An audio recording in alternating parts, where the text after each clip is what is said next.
اور ہم سبھی کی یہ رسپانسبلٹی ہے کہ اس کو اون کریں. اون ان اے سینس کہ دیکھیں جی فار ایگزامپل میں ایک پیشنٹ ہوں, میں وہاں گیا ہوں اور وہاں آلریڈی 4-5 پیشنٹس ہیں جو کہ لائن لگی ہوئی ہے, تو تھوڑا مجھے ذرا پیشنس کا مظاہرہ کرنا چاہیے, تھوڑا اپنی باری کا انتظار کر لینا چاہیے, جلد بازی نہیں کرنی چاہیے. اگر میں وہاں گیا ہوں تو مجھے وہاں صفائی کا تھوڑا خود بھی خیال کرنا چاہیے. ہمیں جو ہم دیکھتے ہیں کہ تقریباً ہر جگہ پہ کسی نے کوئی پان تھوک دیا ہے, کوئی کاغذ کا ٹکڑا پھینک دیا ہے. ایسے بڑے افسوس کی بات ہے, یہاں پہ بڑا دکھ ہوتا ہے دیکھ کے کہ ہمیں بالکل خیال تو وہ رسپانسبلٹی جو ہے وہ ہم سب کی شیئرڈ ہے کہ ہم ایز اے آرگنائزیشن بھی ظاہر ہے اس کی امپروومنٹ کے لیے اسٹرگل کر رہے ہیں, but at the same time جو سٹیزنز ہیں, جو بینیفیشریز ہیں, جو پیشنٹس ہیں, ان کو بھی چاہیے کہ وہ ہمیں ہیلپ کریں اس کوالٹی کو امپروو کرنے کے لیے. تو یہ تو وہ ایک اینگل ہے. دوسرا اینگل انہوں نے کہا کہ شاید کچھ ٹیسٹس ہیں جو ہمارے یہاں ابھی تک پرفارم نہیں کیے جاتے. بالکل ایسا ہو سکتا ہے. اصل میں جو 90-95% پیشنٹس کی کامن ضرورت کے ٹیسٹ ہیں جو کہ روٹینلی کیے جاتے ہیں, وہ سارے ٹیسٹ اویلیبل ہیں. ایسا ہو سکتا ہے کہ کوئی 5%, کوئی 3% ٹیسٹ ابھی بھی ایسے ہوں جو ان کے لیے کہ بہت سفسٹیکیٹڈ ایکسپرٹیز چاہیے ہوں, وہ ہمارے پاس نہ ہو with in the university. That's the reason ہم نے وہ اسٹارٹ نہ کیا. جیسے کہ آپ نے مجھ سے پہلے پوچھا تھا کہ رپورٹنگ جو ہے وہ لوگ کنسیڈر کرتے ہیں کہ کہاں اچھی ہے کہاں بری ہے. اب دیکھیں نا, اگر فار ایگزامپل ایک ایسا ٹیسٹ جس کی کہ اکوپمنٹس ہمارے پاس اویلیبل نہیں ہے یا اس کو رپورٹ کرنے کے لیے ایکسپرٹیز ابھی ہمارے پاس نہیں ہے, تو it would be injustice with the patients کہ ہم اس ٹیسٹ کو just for the business purpose start کر دیں. سو وی will wait till the time کہ ہم بالکل اس میں انڈیپینڈنٹ ہو جائیں, ہمارے پاس اکوپمنٹس آ جائیں, ہمارے پاس ایکسپرٹیز آ جائے کہ ہم اس کی رپورٹنگ کر سکیں. دین انشاءاللہ we will start those tests as well. ٹھیک ہے, بالکل صحیح, بالکل صحیح. اچھا جی, اب آتے ہیں ادھر ایگزیبیشن کی طرف.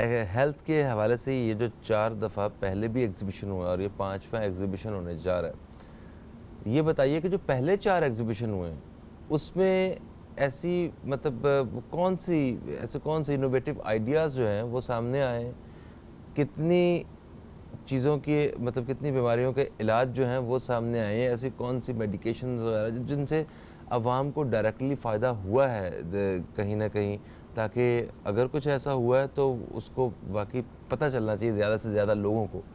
جی فہیم صاحب, ایک بہت اچھا سوال ہے. اوبیسلی اس ساری ایگزیبیشن کا اینڈ آبجیکٹو یہی ہے کہ جو ہمارے اینڈ یوزرز ہیں ان کا کوئی بینیفٹ ہونا چاہیے. ایک چیز جو میرے خیال میں ہم سب لوگوں کو ریئلائز کرنی چاہیے وہ یہ کہ ہیلتھ سائنسز میں یا when it comes to research یا when it comes to innovative idea, تو یہ 1-2 دن 1-2 سال شاید بہت کم پیریڈ ہوتا ہے کہ جس میں کوئی ریولوشن آ جائے گی. دیکھیں فار ایگزامپل یہ جو دوائی ہم اگر آج پیراسیٹامول کی دوائی یا کوئی بلڈ پریشر کی دوائی ہم آج کھا رہے ہیں جو مارکیٹ میں اویلیبل ہے, اس کے مارکیٹ میں اویلیبلٹی اور جب یہ اوریجنلی یہ مولیکیول ڈسکور کیا گیا ہوگا, اس سارے کے بیچ میں اراؤنڈ کوئی 15-20 ایئرس کا ونڈو پیریڈ ہوتا ہے کہ جب یہ اوریجنلی مولیکیول کسی لیبارٹری میں انوینٹ ہوا ہوگا کہ یہ بلڈ پریشر کنٹرول کر سکتا ہے, اور پھر جو پروسیسز کہ phase 1 trial, phase 2 trial, phase 3 trial and then launching in the market and then available for the public. So ایسی کوئی بھی انوویشن 1-2 سال 3 سال میں بالکل ریولوشنائز نہیں کرے گی ہیلتھ کی جو فیلڈ ہے. It's gonna take a long time into دس.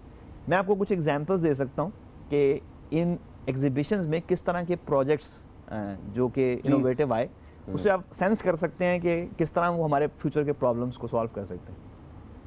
ہمارے پاس ہنڈریڈز آف پروجیکٹس آئے over the years. Obviously unjustified ہوگا کہ میں کوئی 1-2 اسپیسیفکلی ہائی لائٹ کروں, لیکن میں آپ کو جسٹ انڈرسٹینڈنگ کے لیے یہ شیئر کرتا ہوں کہ کس طرح کے پروجیکٹس آئے. ہمارے پاس لاسٹ ایئر ایک اسٹوڈنٹ پروجیکٹ آیا جس کے اندر کہ ایک اسٹوڈنٹ نے, آپ نے دیکھا ہوگا یہ جو بلائنڈ لوگ ہوتے ہیں یہ وائٹ اسٹک یوز کرتے ہیں. جی ہاں بالکل. اچھا, وہ وائٹ اسٹک سے وہ ٹٹول کے جاتے ہیں کہ سامنے کوئی چیز تو نہیں ہے اور وہ واک کرتے ہیں. صحیح ہے. ہمارے ایک اسٹوڈنٹ نے اس وائٹ اسٹک کے اندر کچھ سینسرز ایڈ کیے. ٹھیک ہے. کچھ ساؤنڈ کے سینسرز ایڈ کیے اور کچھ موومنٹ کے سینسرز ایڈ کیے. ٹھیک ہے. اچھا, وہ اس کے ساتھ ایڈ ہو گئے. ساتھ ہی ساتھ اس نے ایک ڈیوائس, ایک چھوٹی سی چیز ایک اس انڈیویجول کو جو کہ بلائنڈ ہے اس کو یہاں پہنا دی, اس کے یہاں around the neck and the chest. اب فار ایگزامپل وہ اسٹک لے کے موو کر رہا ہے, اس کے رائٹ سائڈ سے کوئی ساؤنڈ آ رہی ہے, کوئی گاڑی کی آواز ہے, کوئی ایسی چیز ہے جو کہ سینسر ڈیٹیکٹ کر رہا ہے. اس بلائنڈ انڈیویجول کے رائٹ شولڈر پہ وائبریشن سٹارٹ ہو جاتی ہے. ایک وائبریٹر ہے جو موو کرتا ہے, دیٹ انڈیکیٹس کہ رائٹ سائڈ سے کوئی چیز آ رہی ہے. ایگزیکٹلی. اوکے. اب یہ کس طرح ہوا, اس نے جو الٹرا ساؤنڈ کے لیے جو سینسرز استعمال کیے جاتے ہیں وہ سینسرز یوز کیے اس اسٹک کے اندر. اسی طرح وہ جو موشن سینسر تھا اس نے ایک سرٹن ڈسٹینس سے کہ 2 میٹر کے فاصلے پہ ایک چیز موو ہوتی آ رہی ہے, وہ لیفٹ سائڈ سے آ رہی ہے تو اس کے لیفٹ شولڈر پہ وائبریشن اسٹارٹ ہو رہی ہے. سو ڈفرینٹ باڈی پوائنٹس پہ اس کے وائبریشن ہوتی ہے, تو اس سے اس کو آئیڈیا ہوتا ہے کہ جناب یہ فلاں چیز کے لیے ہو رہی ہے. اور جو کاسٹ تھی اس پورے اسٹک کی ڈیولپمنٹ کی, that was very minimal. So rather than اگر وہ پروجیکٹ کو فار ایگزامپل انڈسٹری اس سے کنیکٹ ہو جاتی اینڈ دین کنیکٹ ہونے کے بعد اس کو کمرشلائز کر دیتے اور یہ اسٹکس کمرشلی اویلیبل ہونا شروع ہو جاتے, امیجن کریں کہ کتنا بڑا بینیفٹ ہے جو اسپیشل لوگ ہیں ہمارے پاس جو یہ تو میرا خیال ہے دنیا بھر میں ایک اپنی نوعیت کا ایک الگ چیز ہوتی ہے. ایگزیکٹلی. دیکھیں یہ ساری کی ساری چیزیں, یہ سارے کے سارے سینسرز آلریڈی اویلیبل ہیں, لیکن کسی نے کبھی اس اینگل سے نہیں سوچا کہ اس کو ہم ایک وائٹ اسٹک کے اندر ایڈ کر سکتے ہیں. ٹھیک ہے, تو جو انڈسٹری سے لوگوں نے اس پروجیکٹ کو مطلب تھوڑا کام کیا ہے اس کے اوپر, ایگزیکٹلی ہو رہا ہے اس میں بھی دیکھیں پہلا فیز یہ ہوتا ہے کہ انوویٹیو آئیڈیا سامنے آتا ہے. اگلا فیز یہ ہوتا ہے کہ اس کو کچھ فنڈنگ ملتی ہے, وہ اس کو اسکیل اپ کرتے ہیں کہ بھئی ہم منیمل کس کاسٹ پہ اس کو کمرشلائز کرنے کی طرف جاتے ہیں. سو کچھ فنڈنگ ان کو مل گئی and then they going to extend it کہ ہم کمرشلی منیمل اس پرائز پہ اس کو لانچ کر سکتے ہیں, and then they will find out some industry collaborator. اس ایونٹ کا مینلی یہی آبجیکٹو ہے کہ ہم انوویٹیو آئیڈیاز کے ہولڈرز کو کنیکٹ کرتے ہیں اکیڈیمیا کے ساتھ, انڈسٹری کے ساتھ, کہ وہ ان کے ساتھ مل کے ان پروجیکٹس کو ایکسٹینڈ کریں تاکہ جس سے جنرل پبلک کو فائدہ. ٹھیک ہے, تو یہ سارے اسٹوڈنٹس ہوتے ہیں, جنرلی اسٹوڈنٹس ہوتے ہیں, ادروائز کوئی لمیٹیشنز نہیں ہے. Anybody who has an innovative اور brilliant idea they can participate. تعلق اس کا میڈیکل کے شعبے سے ہونا, ہیلتھ سائنسز سے ہونا چاہیے. صحیح جناب, ایک کالر اور ہمارے ساتھ ہیں, انہیں بھی شامل کر رہے ہیں ہم. السلام علیکم جی, کون ہے ہمارے ساتھ؟ وعلیکم السلام. فہیم بھائی کیسے ہیں؟ یہی بات کر رہا ہوں. میں بالکل ٹھیک ٹھاک ہے بھائی, آپ کیسے ہیں؟ طبیعت ٹھیک ہے آپ کی؟ اللہ کا شکر ہے کہ میں ڈاکٹر کاشف کو سلام پیش کرنا چاہوں گا, اور مجھے بڑا اچھا لگا جو ابھی میں نے کال سینٹر کی باتیں سنی. دیکھیے R&D کے بغیر دنیا کہیں آگے نہیں پہنچ سکتی, ریسرچ اینڈ ڈیولپمنٹ کے بغیر, انوویشن کے بغیر آپ کبھی بھی آگے نہیں بڑھ سکتے. اور یہ وہ پلیٹ فارم ہے میرے خیال میں جو میں ریئلائز کرتا ہوں کہ ان لوگوں کے لیے جو ریسرچ کر رہے ہیں, جو کچھ کام کر رہے ہیں, ان کو انٹرکنیکٹ کراتی ہے انڈسٹریز سے, اور ان کمرشل بیسس پہ جو کام کرتے ہیں ان کو کنیکٹ کرتی ہے اور وہ آئیڈیاز دے کر آتے ہیں. تو یہ چیزیں, یہی چیزیں جو آپ کو پاکستان کو آگے لے کے جاتی ہے میرے خیال میں. بے شک. اب ایک وائٹ چین کی مثال دی, اس کا سمپل آئیڈیا, لیکن دیکھیں کسی کو پتہ نہیں تھا. ابھی انہوں نے مجھے بات بتائی تو کتنا اس سے لوگوں کو فائدہ پہنچے گا. تو یہ پورے معاشرے کے لیے فائدہ مثال ہے. اور دوسری بات میں کہنا چاہوں گا کہ میں ڈاؤ کیونکہ بہت پرانا انسٹیٹیوٹ ہے اور ایک ہمارا ایک آئیکن ہے ہمارے لیے ڈاؤ.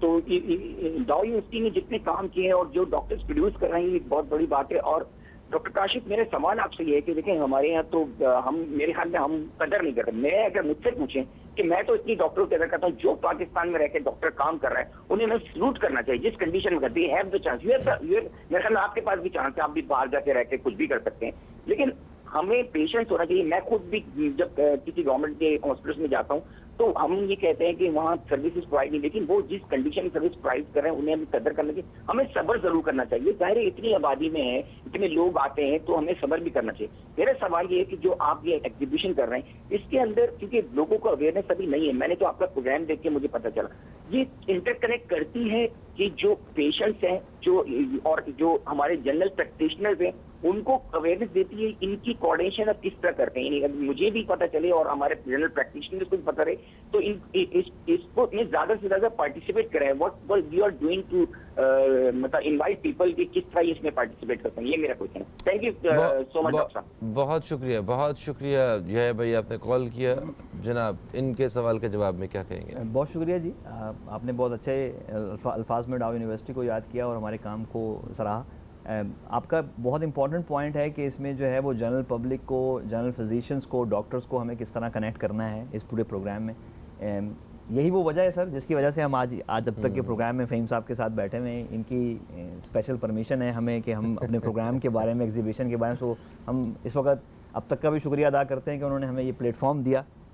تو یہی وہ بیسیکلی آپ دیکھیں کہ یہ آج کا پروگرام بیسیکلی بھی ایک اویئرنیس سیشن ہے کہ ہم لوگوں کو بتا رہے ہیں, انوائٹ کر رہے ہیں کہ جی وہ اس پروگرام میں حصہ لیں. پھر جو فزیشنز ہیں, جنرل فزیشنز ہیں, جی پیز جو کام کر رہے ہیں فیلڈ میں, ان کے لیے اس ایگزیبیشن کے اندر ڈفرینٹ سیشنز رکھے گئے ہیں. جیسے فار ایگزامپل CME سیشنز ہیں, کنٹینیوس میڈیکل ایجوکیشن کا کے وہاں کچھ سیشنز ہیں, تو اس کے اندر ڈفرینٹ طرح کے سیشنز ہیں, کوئی 10-15 جو کہ ان 2 دنوں کے اندر وہاں کنڈکٹ کیے جا رہے ہوں گے. ورلڈ ریناؤنڈ نیشنل اسپیکرز اپنے اپنے ایریا کے ایکسپرٹس ان ٹاپکس پہ وہاں ٹاکس دے رہے ہوں گے. تو یہ بیسیکلی سارے کے سارے اس جنرل فزیشین کو, جنرل پبلک کو وہاں کنیکٹ کرنے کی ایک کوشش ہے کہ یہ سب وہاں آئیں, اٹینڈ کریں, کچھ نہ کچھ ضرور ظاہر ہے وہ لے کر جائیں گے اس پورے کے پورے ایونٹ سے. ملٹیپل طریقے سے ہم سوشل میڈیا کو یوز کر رہے ہیں, الیکٹرانک میڈیا کے تھرو ہم اپنی کیمپین کو رن کر رہے ہیں, آل پاسبل مینز یوز کیے جا رہے ہیں کہ جنرل پبلک تک اس ایونٹ کا, اس ایگزیبیشن کا میسج تھرو ہو جائے. ٹھیک ہے, تو یہ جب سب سے پہلے ایونٹس کی ڈیٹس بتائیے ہمیں, اور پھر یہ بتائیے کہ کیا واقعی عام لوگ جو ہیں, میرا کوئی تعلق نہیں ہے, نہ میں کوئی ڈاکٹر ہوں, نہ میں نے کبھی زندگی میں میڈیکل یا پری میڈیکل کی کبھی پڑھائی کی ہے میں نے, تو کہ مجھے کوئی اتنا ہاؤ ناؤ نہیں ہے, مگر پھر بھی کیا میں جا سکتا ہوں, جا کے دیکھ سکتا ہوں, اور میرے لیے کچھ انٹرسٹ وہاں پہ ہوگا؟ بالکل. دیکھیں جی, ایونٹ کی ڈیٹس ہیں 16 اینڈ 17 اکتوبر 2019. اس میں جو پروجیکٹ سبمیشن کی ڈیٹ ہے وہ ہے 30 جولائی, which is the last date for the submission of project. جو ایونٹ کی ڈیٹیلز ہیں وہ آپ www.duhs.edu.pk/dice پہ جا کر ساری کی ساری دیکھ سکتے ہیں. رہا فہیم صاحب آپ کا وہ کویشچن کہ کیا آپ as a general public, general audience جس کا کوئی میڈیکل سائنسز سے کوئی تعلق نہیں ہے, کیا آپ وہاں جا کے دیکھ سکتے ہیں کہ نہیں؟ بالکل, you are most welcome to come and participate in that event. In fact پچھلے والے ایئرز میں ہم نے ڈفرینٹ اسکولس کو انوائٹ کیا, اسکول کے بچوں کو وہاں انوائٹ کیا کہ ظاہر ہے وہ اسکول کے بچے ہیں, انہوں نے تو ابھی میڈیکل سائنسز نہیں پڑھی, لیکن وہ آئے ہیں, وہ آگے دیکھیں گے کہ کس طرح لوگ اپنے انوویٹیو آئیڈیاز پریزنٹ کر رہے ہیں. That will interest develop, exactly that will develop curiosity among themselves as well کہ یار کس طرح انہوں نے یہ نیا کام کیا, میں بھی کچھ نیا کیوں نہ کروں. سو بالکل جنرل پبلک بھی ویلکم ہے, اسکول گوئنگ جو 9th 10th کے بچے ہیں, اے لیولز او لیولز کے بچے ہیں, they are also welcome in that event. صحیح ہے. تو اچھا, اس کا جو مجھے ایک اور سب سے بڑا فائدہ نظر آ رہا ہے وہ یہ ہے کہ جو جتنے بھی جو ٹیلنٹڈ لوگ ہیں, جو واقعی کچھ کرنا چاہتے ہیں, جن کے پاس کوئی ایسے آئیڈیاز ہیں جس سے ان دی اینڈ پبلک کو کوئی فائدہ ہو سکتا ہے, تو ان کو ایک پلیٹ فارم پرووائڈ کر رہے ہیں آپ, کہ آپ ایک جو انڈسٹری سے, مارکیٹ سے لوگ آ کے ان کو کنیکٹ کر رہے ہیں آپس میں. ورنہ وہ ایک عام آدمی فرض کریں جن کے پاس یہ جو آئیڈیا آیا تھا, جو اسٹوڈنٹس ہوں گے, جو بھی ہوں گے, وائٹ اسٹک والا, یہ وہ خود ایک ایک جگہ پہ جا کے پچ کرتے, اور اس وقت شاید ان کو اپوائنٹمنٹس دینی پڑتی, ٹائم نہیں ملتے, کانٹیکٹس نہ ملتے. آپ نے بہترین لوگوں کو اور بہترین کام کرنے والے لوگوں کو ایسے لا کے سامنے ملوا دیا کہ یہ چیز ہے, جس کو چاہیے خرید لے. زبردست. فہیم صاحب, یہاں میں بیسیکلی ضرور ایکنالج کرنا چاہوں گا ڈائس فاؤنڈیشن کا جو رول ہے. بیسیکلی یہ سارے ایکسپیکٹریٹس ہیں جو پاکستانی ہیں, وہاں ڈفرینٹ فیلڈز میں US میں کام کر رہے ہیں, جنہوں نے اس آرگنائزیشن کو سٹارٹ کیا, اور یہی وہ کی ایجنڈا تھا بیسیکلی کہ ایک پلیٹ فارم پرووائڈ کرنا ہے پاکستانی ینگسٹرز کو جن کے پاس کوئی انوویٹیو آئیڈیاز ہیں, کہ اس کو انڈسٹری کے ساتھ کنیکٹ کر دیا جائے, اس کو ایکیڈیمیا کے ساتھ کنیکٹ کر دیا جائے, کیونکہ دنیا اصل میں اب انوویشن کی ہے. جو بھی لیڈنگ نیشنز ہیں وہ ساری کی ساری انفارمیشن بیسڈ اکانومیز ہیں, کچھ نیا بناتی ہیں. آپ سنگاپور کو دیکھیے, آپ اس کے ٹاپ اس کو جا کے دیکھیے کہ اکانومی کے پلرز میں کیا ہے. اٹس بیسیکلی سوفسٹیکیٹڈ مشینری, اس الیکٹریکل اسٹف, اس دا میڈیکل اسٹف جو وہ پروڈیوس کر رہے ہیں. اتنا سا کنٹری ہے پر اس کی اکانومی ہمارے کنٹری سے پرہیپس ڈبل ہوگی. سو دا پوائنٹ از بیسیکلی کہ انوویشن ہی فیوچر ہے ورلڈ کا. جس کے پاس ایک بریلینٹ آئیڈیا ہے, فیس بک کو دیکھیے, جتنا اس کا ایک ویب سائٹ کا بجٹ ہے یا جتنی اس کی انکم ہے, وہ پورے پاکستان, پورے کنٹری کا وہ بجٹ ہے. سو ڈائس فاؤنڈیشن کا اور ڈاؤ یونیورسٹی کا ہیلتھ انڈسٹری میں یہی بیسیکلی کی آبجیکٹو تھا کہ ہم وہ پلیٹ فارم پرووائڈ کر سکیں اپ کمنگ جنریشن کو, کہ جس میں وہ اپنے انوویٹیو آئیڈیاز کو پریزنٹ. بالکل صحیح. کالر ہمارے ساتھ ہیں, انہیں شامل کرتے ہیں. السلام علیکم جی, کون ہے ہمارے ساتھ؟ وعلیکم السلام جناب, امتیاز بات کرو جوہر سے. امتیاز صاحب, آپ نے جوہر سے کال کیا, آپ کو خوش آمدید کہتے ہیں, کیا کہیں گے؟ سب سے پہلے تو سر ڈاکٹر صاحب جو شفیق صاحب ہیں, ان کو خراج تحسین پیش کرتا ہوں. میں یار آفس جا رہا تھا, مگر یہ ہو نہیں سکتا کہ اس طرح کی شخصیت جو کہ انسانیت کی فلاح و بہبود کا سوچتی اور کرتی اور بہت اچھا کرتی ہو, تو اس کو خراج تحسین اور اس کی حوصلہ افزائی نہ کی جائے. جیتے رہیے شفیق صاحب. بات دراصل یہ ہے کہ جیسے ادیب رضوی صاحب ہیں, ایدی صاحب تھے, اور آپ ہیں, اور اس طرح کے چند لوگ جو ہمارے ملک میں ہیں, یہ واقعی ہیرے جواہرات میں تولنے کے برابر ہے. میرا مقصد یہ نہیں ہے کہ میں شو میں آپ کی تعریف کر کے بٹرنگ کروں, دس از فیکٹ. اس سے پہلے کہ پاکستان کے اندر صحت کا حال جو تھا پوری دنیا جانتی ہے, ابتر سے ابتر تھی, مگر آپ اور آپ جیسے اداروں والوں نے اور لوگوں نے بہت بڑھیا کام کیا. اللہ پاک آپ لوگوں کو زندگی دے اور یہ کام کرتے رہے. ہمارے ملک کو ایجوکیشن اور میڈیکل اس طرح کی چیزوں کی بہت شفیق صاحب بہت سخت ضرورت ہے. السلام علیکم جی. وعلیکم السلام جی, بہت شکریہ آپ کا, اپریشیٹ کرنے کا شکریہ.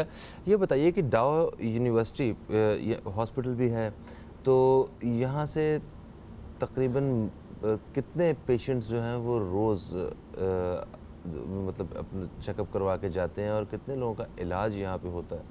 شکریہ فہیم صاحب. پہلے میں امتیاز صاحب کا بھی شکریہ ادا کرتا ہوں, انہوں نے بڑا اچھا کامنٹ کیا, بہت شکریہ آپ کی حوصلہ افزائی کا. دیکھیں یونیورسٹی کے پاس اگر میں تمام سینٹرز کو ایکیومولیٹ کروں تو دیکھیں جو سول ہاسپٹل کراچی ہے وہ ڈاؤ میڈیکل کالج کے ساتھ اٹیچڈ ہاسپٹل, اور اس میں جو ٹیچنگ فیکلٹی ہے assistant professors, associate professors and professors, وہ ڈاؤ یونیورسٹی کے پروفیسرز ہیں. اب وہ دیکھیں 1700+ بیڈڈ ہاسپٹل ہے جس کی او پی ڈی تھاؤزنڈز میں ہے پر ڈے. اسی طرح پھر ڈاؤ یونیورسٹی کا جو اوجھا کا کیمپس ہے اس کے اندر ڈاؤ یونیورسٹی ہاسپٹل ہے جو کہ تمام اسپیشیلٹیز کو ڈیل کرتا ہے. اسی کیمپس کے اندر ایک ڈیڈیکیٹڈ ٹیوبرکلوسس کے لیے ایک سینٹر ہے OICD جو کہ انسٹیٹیوٹ آف چیسٹ ڈیزیز ہے, مینلی ٹیوبرکلوسس اور چیسٹ ڈیزیز کو ڈیل کرتا ہے. اسی طرح اسی کیمپس کے اندر ڈینٹسٹری کی جو ہے وہ سروسز بھی موجود ہیں. ڈینٹسٹری کی سروسز مین ڈاؤ میڈیکل کالج اور ایک محمود آباد اور یہ ڈیفینس والے جو ہمارا کیمپس ہے جس کو ڈاؤ انٹرنیشنل ڈینٹل کالج ہم کہتے ہیں, یہاں پر بھی ہے.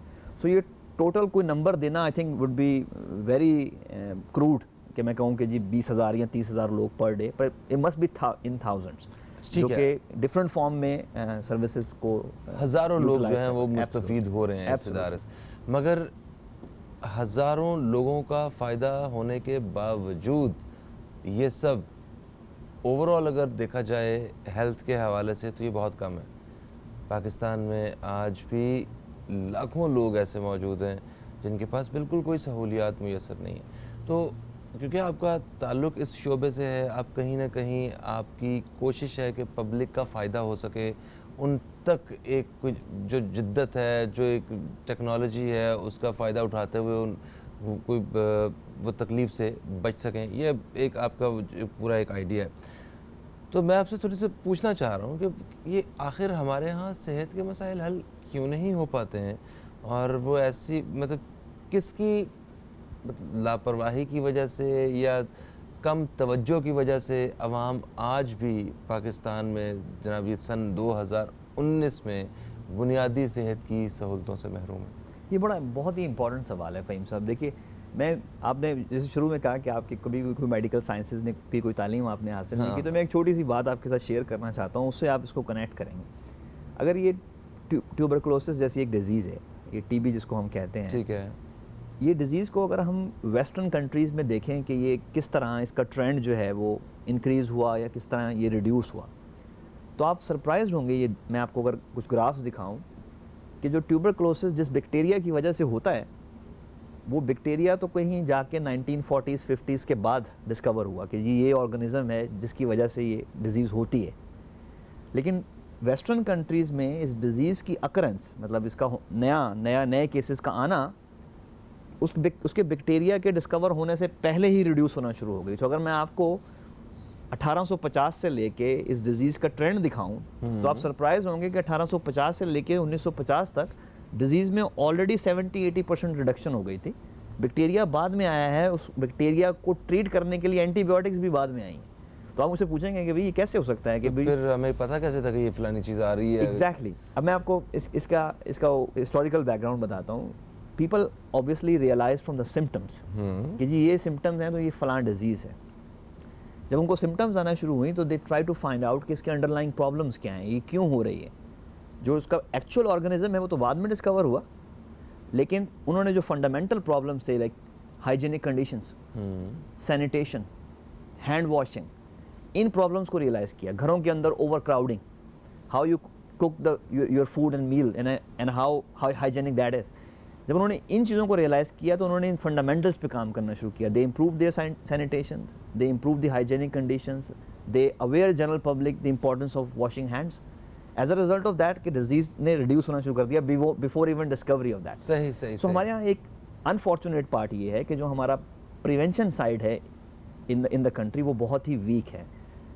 اگر آپ دیکھیں تو پریونٹیو ایفرٹس بھی unfortunately either from the government side اور from the non government side وہ کافی ویک ہیں. ہاں, جیسے پولیو کو ختم کرنے کی کوشش کر رہے ہیں ہم لوگ. آپ دیکھیں کہ ہماری طرف سے مکمل مطلب پولیس کا, آرمی کا وہ سارا ساتھ ہے. مطلب ان کی سیکیورٹی میں کہاں کوئی برف نہیں دیکھ رہے ہمارے ورکرز جو ہیں, کوئی یہ نہیں دیکھ رہے کہ پہاڑ ہیں یا ریگستان ہے, ایک جگہ پہ جا کے وہ بچوں کو پولیو کے ڈراپس پلا رہے ہیں. مگر پھر بھی ہم ابھی تک جو ہے وہ ایک ابھی تک پاکستان میں پولیو ایگزسٹ کرتا ہے، جو کہ ایک بڑی ہمیں انٹرنیشنل شرمندگی کی بات بھی لگتی ہے کبھی کبھی. تو پروسیس سلو ہے یا آرگنائز نہیں ہے یا گورنمنٹ کی ترجیح نہیں ہے اس پہ یہ پریورٹی کے حوالے سے؟ دیکھیں ایک تو یہ پرابلم جو ہے نا وہ سنگل ہینڈڈلی تو کوئی بھی ہینڈل نہیں کر سکے گا، نہ اس کو گورنمنٹ سنگل ہینڈڈلی ہینڈل کر سکے گی، نہ کوئی ادارہ سنگل ہینڈڈلی ہینڈل کر سکے گا. یہ ایک پوری کمبائنڈ انٹر سیکٹورل ایفرٹ ہوگی جو کہ پوری کنٹری کی ہوگی. اس میں کہ لوگ انوالو ہوں گے، اسکولز انوالو ہوں گے، گورنمنٹ انوالو ہوگی، ہمارے جیسے ہیلتھ سائنسز کے ادارے انوالو ہوں گے. تو یہ کولیبریٹو ایفرٹ ہوگی جب بھی ہوگی. پھر واپس اسی طرف جاتا ہوں جو میں نے پہلے کہا کہ ایفرٹ ہونی چاہیے اصل میں پریونشن کے لیے، کہ بھئی ڈیزیز کو ہونے سے پہلے کس طرح پریونٹ کیا جا سکتا ہے. دیکھیں آج ہم سب کو پتہ ہے paan gutka is harmful, we all know cigarette is bad, we all know obesity is bad. لیکن ان سب کی چیزوں کے باوجود بھی کتنی ایسی ایفرٹس ہیں جو اس چیز پہ ہو رہی ہیں کہ لوگوں کو اویئر کیا جائے اور ان کو ان چیزوں سے ریڈیوس کیا جائے. دنیا میں نون ہے ابھی یہ اسٹیٹسٹکس کہ اگر الکوہل ریڈکشن کر دی جائے، سگریٹ اسموکنگ کو ختم کر دیا جائے، اوبیسٹی کو ریڈیوس کیا جائے بائی ایکسرسائز، تو 2/3 آف دا کینسرز ریڈیوس ہو سکتے ہیں. اوکے اب دیکھیے جب یہ باتیں نون ہیں تو why we are not doing it. Basically the point it comes down to the same thing is that we have to do a collaborative effort to make people aware that this is the good choice for you. بالکل صحیح. نہیں سر، programme کے پہلے حصے کا وقت جو ہے وہ اپنے اختتام کی طرف آ رہا ہے، تو میں چاہوں گا کہ ایک دفعہ آپ پھر سے یہ جو ایگزیبیشن ہونے جا رہا ہے DUHS DICE health innovation exhibition, جس میں جو نئے نئے آئیڈیاز ہیں ہیلتھ سیکٹر کے حوالے سے ان کو انڈسٹری کے ساتھ جوڑنے اور عوام کو کل کو فائدہ دلوانے کے لیے جو پلیٹ فارم پرووائڈ کیا جا رہا ہے، ان کی ڈیٹس کیا ہیں، اور اس میں ایک دفعہ پھر سے شارٹلی بتا دیجیے کہ کون کون لوگ جو ہیں پارٹیسپیٹ کر سکتے ہیں. ٹھیک ہے جی. یہ DUHS ڈائز کا جو ایونٹ ہے یہ انشاءاللہ اس سال 16 سے 17 اکتوبر کو ہوگا. وینیو کیا ہوگا اس کا؟ وینیو اس کا ایکسپو سینٹر کراچی میں ہوگا. اوکے بالکل صحیح. اس کے لیے جو وہ ینگسٹرز، وہ اسٹوڈنٹس، وہ ریسرچرز جو اپنا کوئی انوویٹیو آئیڈیا شیئر کرنا چاہتے ہیں، ان کے لیے ڈیڈ لائن ہے 30 جولائی کی. آپ جو ہے وہ ڈاؤ یونیورسٹی کی ویب سائٹ پہ www.duhs.edu.pk/dice پہ جا کے ساری ڈیٹیلز پروگرام کی دیکھ سکتے ہیں، اپنا آئیڈیا پروجیکٹ وہاں شیئر کر سکتے ہیں. اور یہ اوپن ایونٹ ہے، جنرل پبلک اس میں آ سکتی ہے، فزیشینز آ سکتے ہیں، ریسرچرز آ سکتے ہیں، اسٹوڈنٹس آ سکتے ہیں، anybody who has interest with it. Sir thank you so much doctor Kashif Shafiq sahab. آپ یہ جو کام کر رہے ہیں اس کے لیے نیک تمنائیں ہیں ہماری. بہت شکریہ. اور اب تک کا جو پلیٹ فارم ہے اس طرح کے کسی بھی پروگرام کے لیے جہاں کہیں نہ کہیں عوام کا فائدہ نظر آ رہا ہو تو یہ بالکل حاضر ہے. تھینک یو سو مچ. جناب ایک وقفے کا وقت ہے، وقفے سے جب ہم واپس آئیں گے تو پھر ہم ایک اور موضوع پہ بات کر رہے ہوں گے اور ہمارے ساتھ کچھ اور مہمان موجود ہوں گے. کہیں مت جائیے، نیوز کیفے دیکھتے رہیے، اب تک دیکھتے رہیے.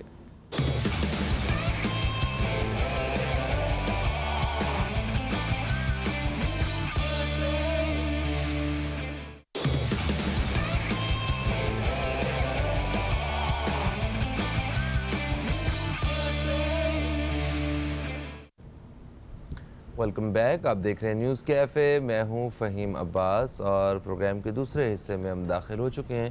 پروگرام کے اس حصے میں ہم رمضان المبارک کی مناسبت کے حوالے سے ایک موضوع کا انتخاب کر چکے ہیں جس پہ ہم بات کریں گے اپنے مہمانوں سے. موضوع ہے جیسا کہ آپ جانتے ہیں کہ آج کل چند روز پہلے ہمارے عزیز اور بہت سارے لوگوں کو ہم نے دیکھا ہے جو معتکف ہو گئے عبادت کے لیے، اللہ تعالیٰ کی عبادت کے لیے اعتکاف پہ بیٹھ گئے. اور اعتکاف کے حوالے سے ہم بات کرنا چاہیں گے آج اپنے پروگرام میں، اور طاق راتوں کی اہمیت کے حوالے سے کہ یہ اعتکاف کا مقصد کیا صرف ان طاق راتوں کو، یا جو لیلۃ القدر ہے، کیا اس کو حاصل کرنا ہے. اور اس حوالے سے آج ہم اپنے مہمانوں سے بات کریں گے. میرے ساتھ سب سے پہلے مہمان جو موجود ہیں یہ اسلامک اسکالر ہیں، ہمارے پروگرام میں اکثر و بیشتر تشریف لاتے رہتے ہیں، جناب علامہ صادق نقشبندی صاحب. ہم آپ کو خوش آمدید کہتے ہیں. السلام علیکم، صبح بخیر، کیسے ہیں آپ؟ الحمدللہ اللہ کا بہت احسان. ماشاءاللہ ماشاءاللہ. میرے ساتھ دوسرے مہمان یہ بھی اسلامک اسکالر ہیں، آقا محمد حسین رئیس صاحب. ہم آپ کو خوش آمدید کہتے ہیں. السلام علیکم، کیسے ہیں آپ؟ علیکم السلام ورحمۃ اللہ وبرکاتہ. انشاءاللہ روزہ قبول ہو انشاءاللہ. الحمدللہ میں ٹھیک ہوں انشاءاللہ. آپ بھی ٹھیک؟ ماشاءاللہ ماشاءاللہ. اور میرے ساتھ تیسرے مہمان جو کہ نعت خوانی کے فرائض سر انجام دیں گے، صاحبزادہ حافظ قاری محمد علی نقشبندی صاحب. آپ کو بھی ہم خوش آمدید کہتے ہیں. السلام علیکم. کیسے ہیں آپ قاری صاحب؟ ٹھیک ٹھاک ہیں؟ الحمدللہ. ماشاء اللہ ماشاء اللہ. جی اس سے پہلے کہ ہم ایک اپنے موضوع کی طرف آئیں، اعتکاف کے حوالے سے اور طاق راتوں کے حوالے سے ہم اپنی گفتگو کا آغاز کریں، میں حافظ صاحب سے درخواست کروں گا کہ کوئی اگر نعت رسول مقبول صلی اللہ علیہ وآلہ وسلم وہ آپ اگر پیش کریں گے تو ہمارے پروگرام اس حصے کا، اس پروگرام کا ایک اور خوبصورت آغاز ہو جائے گا. جی ضرور انشاءاللہ. آغاز میں لا الہ الا اللہ محمد رسول اللہ صلی اللہ علیہ وسلم نعت شریف اور کلمہ شریف جو ہے ملا کے انشاءاللہ میں پیش کرتا ہوں. اللہ کریم برکت عطا فرمائے، اس آغاز میں اور برکتیں عطا فرمائے. تیرے صدقے میں آقا سارے جہاں کو دین ملا، بے دینوں نے کلمہ پڑھا، لا الہ الا اللہ حسبی ربی جل اللہ، ما فی قلبی غیر اللہ، نور محمد صلی اللہ، لا الہ الا اللہ. سمت نبی بو جہل گیا، آقا سے اس نے کہا، گر ہو نبی بتلاؤ ذرا، میری مٹھی میں ہے کیا. سمت نبی بو جہل گیا، آقا سے اس نے کہا، گر ہو نبی بتلاؤ ذرا، میری مٹھی میں ہے کیا. آقا کا فرمان ہوا اور فضل رحمان ہوا، مٹھی سے کنکر بولا.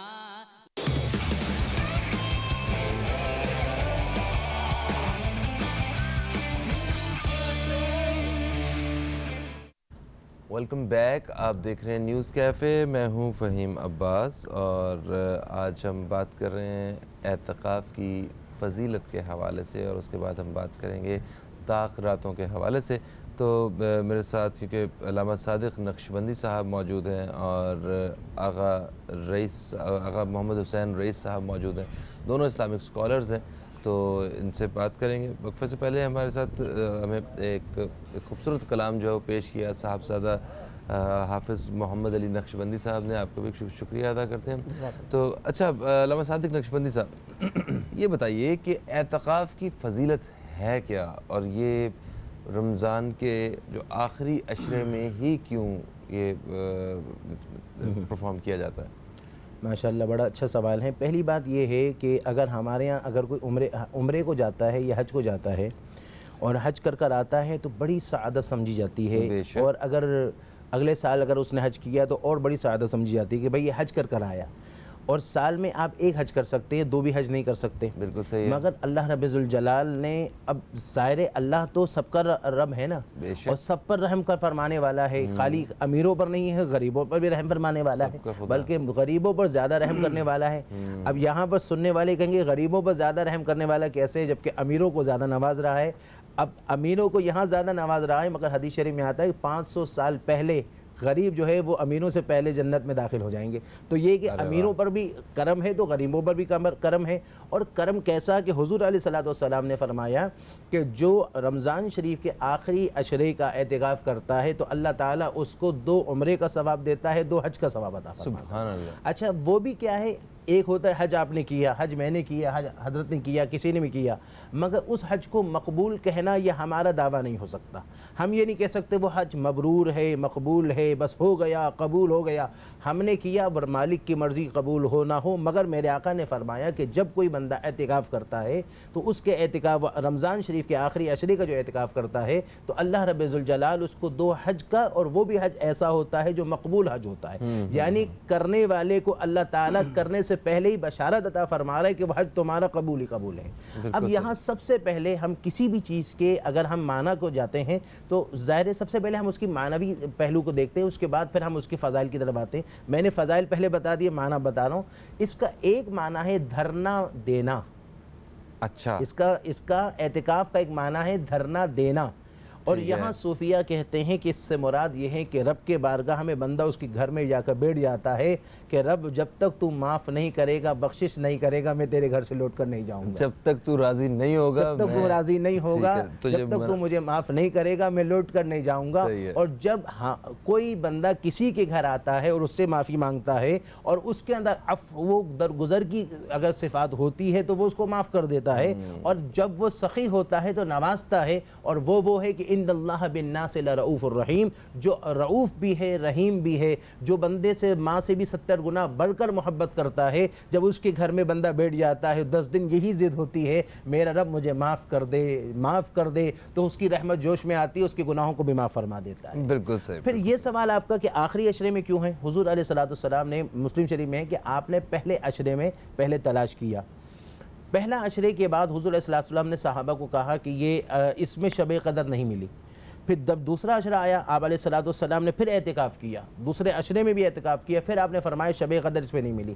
جب تیسرا عشرہ آیا تو آپ علیہ السلام نے جو آپ نے باقاعدہ اعتکاف کے لیے جو جگہ معین کی تھی وہاں پردہ ڈالا تھا، آپ نے پردے سے اپنا چہرہ مبارک باہر نکالا، سوچی وہ منظر کیسا حسین ہوگا جب چہرے والضحیٰ کو صحابہ تک رہے ہوں گے، دیدار کر رہے ہوں گے۔ اس وقت آپ علیہ السلام نے فرمایا کہ من کان ملتمسھا فلیلتمسھا فی العشر الاواخر او کما قال رسول اللہ، آپ نے فرمایا جو شب قدر کو تلاش کرنا چاہتا ہے وہ آخری عشرے میں تلاش کرے، ان آخری عشرے میں جو تلاش کرے گا اس کو شب قدر مل جائے گی۔ سبحان اللہ، سبحان اللہ۔ سر میں چاہوں گا آپ بھی اس کی اعتکاف کی فضیلت کے حوالے سے بتائیے گا، اس کا مطلب کیا خاص طور پہ اللہ تعالیٰ کی مطلب اللہ تعالیٰ کے لیے آپ کو جو ہے وقف کرنا ہے، دنیا سے رابطہ توڑنا لازمی ہوتا ہے اور پھر ہی آپ وہ اعتکاف کی اس منزل تک پہنچ پاتا ہے؟ ذرا اس حوالے سے کریے گا۔ جہاں تک بسم اللہ الرحمن الرحیم وبہ نستعین انہ خیر ناصر ومعین، فضائل کے حوالے سے تو قبلہ نے بہت بہترین انداز سے اور قرآن کریم کے اندر طواف کرنے والے اور اعتکاف کرنے والے والعاکفین، قرآن کریم میں متعدد مقامات پر ان کا ذکر ہے، لہٰذا وہ فضائل کے حوالے سے اتنا کافی ہے۔ ٹھیک ہے۔ جہاں تک آپ کو دوسرا سوال ہے، میں سمجھتا ہوں وہ بہت اہم ہے، اس کے لیے میں مقدمتاً یہ عرض کروں گا جو اعتکاف میں بیٹھ جاتے ہیں ان کو اس بات کا خیال رکھنا چاہیے کہ دیکھیں آپ کے بہت سارے دوست ہوں گے لیکن ہر دوست کو آپ اپنے گھر نہیں بلاتے، بات صحیح ہے، اور جو دوست آپ کے گھر میں آتے ہیں ان میں سے ہر ایک کو گھر میں نہیں بٹھاتے، یہ بھی بات صحیح ہے۔ تو اعتکاف ایک ایسی حالت کا نام ہے جو اللہ تبارک و تعالی خاص افراد کو یہ یعنی توفیق دیتا ہے کہ وہ ان کے گھر میں آئے بھی اور وہیں پہ رہے بھی۔ اور ایک جملہ اور بھی عرض کروں آپ کے سامنے، جب ہم کسی طریقے سے خدا کو جب ہم یاد کرتے ہیں تو ہم چونکہ جاہل ہیں، ہم یہ سمجھ رہے ہوتے ہیں کہ ہم یاد کرنے والے ہیں، ہم ذاکر ہے، خدا مذکور ہے۔ علماء فرماتے ہیں، عرفاء فرماتے ہیں در حقیقت ایسا نہیں ہے، حقیقت میں ہے کہ پہلے خدا آپ کو یاد کرتے ہیں، اس کے نتیجے میں توفیق ہوتی ہے کہ آپ خدا کو یاد کریں۔ سبحان اللہ۔ یعنی یہ جو خدا کا ذکر پڑھنے کی جو توفیق ہے یہ اس بات کی دلیل ہے کہ پہلے اللہ نے ہمیں یاد فرمایا ہے، اللہ تبارک و تعالی نے ہمیں بلایا ہے، اللہ تبارک و تعالی اتنے گناہوں کے باوجود ہمارے لیے دروازہ کھولا ہے۔ ایک مرحلہ یہ ہے۔ دوسرا مرحلہ یہ ہے کہ جب آپ مسجد میں جائیں اعتکاف کے لیے، خدا کی بارگاہ میں مغفرت طلب کرنے کے لیے جائیں، تو ان احادیث کو ذہن میں رکھیں جن احادیث کے اندر آیا ہے کہ اگر خدا نخواستہ کسی خاتون کا بیٹا گم ہو جائے اور وہ اچانک وہ دروازے پہ آئے تو ماں اتنی خوش نہیں ہوتی جیسا گناہگار بندہ واپس آنے سے خدا خوش ہو جاتا ہے۔ اس لیے کہ ماں کے اندر بھی دل محبت ڈالنے والا کون ہے؟ خدا ہے، اللہ ہے، اللہ نے یہ محبت ڈالی ہے تو خود کتنا مہربان ہوگا۔ تو محبت کو ریلیٹ بھی تو ماں کی محبت کے ساتھ ہی کیا ہے۔ جی ہاں تو ظاہر ہے کہ ظاہر ہے تو یہ محبت جب اللہ نے ڈالی ہے تو خود زیادہ مہربان ہے۔ یہ دوسرا مرحلہ۔ تیسرا اور آخر مرحلے کے اندر میں یہ کہنا چاہوں گا، اعتکاف ہے ہی اسی چیز کا نام جس کے اندر ہر شے سے کٹ جائیں۔ اچھا، بلکہ ایک بزرگ کے بارے میں بتاتا ہوں، وہ ہمارے محسن تھے، وہ انتقال کر گئے جب ان کو کینسر کی بیماری ہو گئی جس میں ہر لحاظ سے کٹ جاتا ہے۔ اعتکاف اس حالت کا نام ہے جس میں انسان کو یقین ہوتا ہے کہ میں چند مہینے کا مہمان ہوں۔ تو وہ دوسرا بزرگ جس کے پاس میں ان مریض کو لے کے گیا تھا، رفیق خواجہ رحمۃ اللہ علیہ، جب ان کو بیماری ہوئی تو آقا بہاؤالدین صاحب نے فرمایا کہ دیکھو جب اس قسم کی بیماری ہوتی ہے جس کے اندر دنیا سے کٹ جاتا ہے اور صرف خدا کا ہو جاتا ہے، اور یہ ہر شے سے کٹ کے صرف خدا کا ہو جانا یہ ایک ایسی کیفیت ہے جس کو اولیاء تلاش کرتے ہیں اس کو۔ اب یہ جو غار حرا میں جاتے تھے حضور، ہر شے سے کٹ کے وہاں پر اللہ کی عبادت کیا کرتے تھے، جبکہ ان کے آپ یاد الہی کے اندر ڈوبے ہوئے ہوتے تھے، اس کے باوجود بھی نہیں، مکہ سے دور جا کے غار حرا کے اندر جا کے آپ مہینوں بھر اعتکاف کرتے تھے، اللہ تبارک و تعالیٰ کے ذکر کے اندر آپ جو ہے وہاں پہ راتیں گزارتے تھے، دن گزارتے تھے۔